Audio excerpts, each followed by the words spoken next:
ഈ മീൻകുളം കണ്ടോ, നല്ല രസമുണ്ടല്ലേ. നിറയെ മീനുകൾ, ചെറുതും വലുതുമായ ധാരാളം മീനുകളെ നമുക്കിവിടെ കാണാൻ കഴിയും. മകനെയും കൊണ്ട് സർജനെ കാണിക്കാൻ ഹോസ്പിറ്റലിൽ പോയതാണ്. രാവിലെ ഡോക്ടർ ഉണ്ടാകുമെന്ന് പറഞ്ഞ് പോയപ്പോഴേക്കും അവിടെ ഡോക്ടർ വൈകുന്നേരമേ ഉണ്ടാകൂ എന്ന് പറഞ്ഞു. അങ്ങനെ നമ്മൾ പുറത്ത് പോയി ഫുഡൊക്കെ കഴിച്ച ശേഷമാണ് ഡോക്ടറിനെ കാണാൻ എത്തിയത്. അവിടെ ചെന്ന ശേഷം നമ്മൾ ചിക്കനും പൊറോട്ടയും ബീഫുമൊക്കെ കഴിച്ച് തിരികെ ഹോസ്പിറ്റലിലോട്ട് പോയി.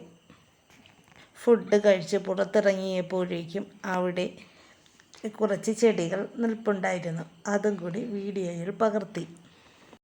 ഇവിടെ ഒരുപോലത്തെ ചെടികൾ വരി വരിയായി നട്ടിരിക്കുന്നത് കൊണ്ട് തന്നെ കാണാൻ നല്ല രസമുണ്ടായിരുന്നു. അതിൻ്റെ മറുഭാഗത്ത് ചെമ്പരത്തിയും നട്ടിട്ടുണ്ട്.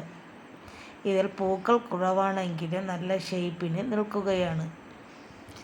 തിരികെ നമ്മൾ ഹോസ്പിറ്റലിലോട്ട് പോകുന്നു. ഈ ഹോസ്പിറ്റലിനോട് ചേർന്നാണ് ഡോക്ടറിൻ്റെ വീടും. ഇവിടെ ചെടിയുടെ ഒരു വലിയ കളക്ഷൻ തന്നെയുണ്ട്. ഈ നിൽക്കുന്നത് നമ്മുടെ ബോഗൺവില്ലയാണ്. ബോഗൺവില്ല മാത്രമല്ല, കുറേ ചെടികൾ അവിടെ നിൽപ്പുണ്ട്. ഈ ചെടികളുടെ നടുക്ക് ഭാഗത്തായാണ് ഒരു മീൻകുളം കൊടുത്തിരിക്കുന്നത്.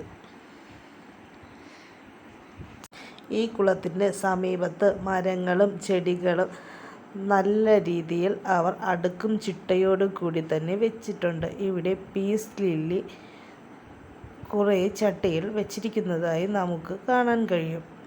ഹോസ്പിറ്റലിൻ്റെ തൊട്ട് ഫ്രണ്ടിലായി തന്നെ ഒരു സപ്പോട്ട മരം നിൽപ്പുണ്ട്. അതിൽ ഒരു വവ്വാൽ സപ്പോട്ട തിന്നുകയാണ്.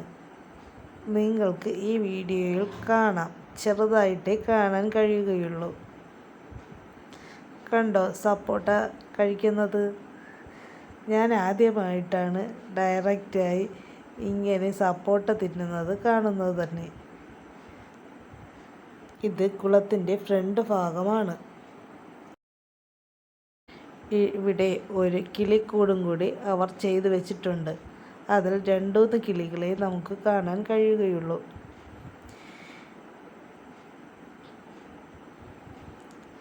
ഈ കിളിക്കൂടിൻ്റെ സമീപത്തായി നമുക്ക് ആമ്പലിൻ്റെ പോട്ടും കാണാം. ഡോക്ടറിനെ കണ്ടു കഴിഞ്ഞപ്പോഴേക്കും രാത്രിയായി. ഇനി നമ്മൾ തിരികെ വീട്ടിലോട്ട് പോവുകയാണ്. ഇടയ്ക്ക് നമ്മൾ ഒരു ഷോപ്പിംഗൊക്കെ കഴിഞ്ഞാണ് പോയത്. ഞാൻ വണ്ടിയിൽ നിന്ന് ഇറങ്ങിയപ്പോൾ ഫോൺ എടുക്കാൻ മറന്നുപോയി. അതുകൊണ്ട് അത് വീഡിയോ എടുക്കാൻ കഴിഞ്ഞില്ല. ഈ ചാനൽ സബ്സ്ക്രൈബ് ചെയ്തിട്ടുണ്ടാകും നിങ്ങൾ. സബ്സ്ക്രൈബ് ചെയ്യാതെയാണ് കാണുന്നതെങ്കിൽ ഒന്ന് സബ്സ്ക്രൈബ് ചെയ്ത് എന്നെ കൂടെ കൂട്ടുക. നിങ്ങളുടെ അഭിപ്രായം കമൻറ്റായി രേഖപ്പെടുത്തുക. അതിനോടൊപ്പം ഒരു ലൈക്കും കൂടി.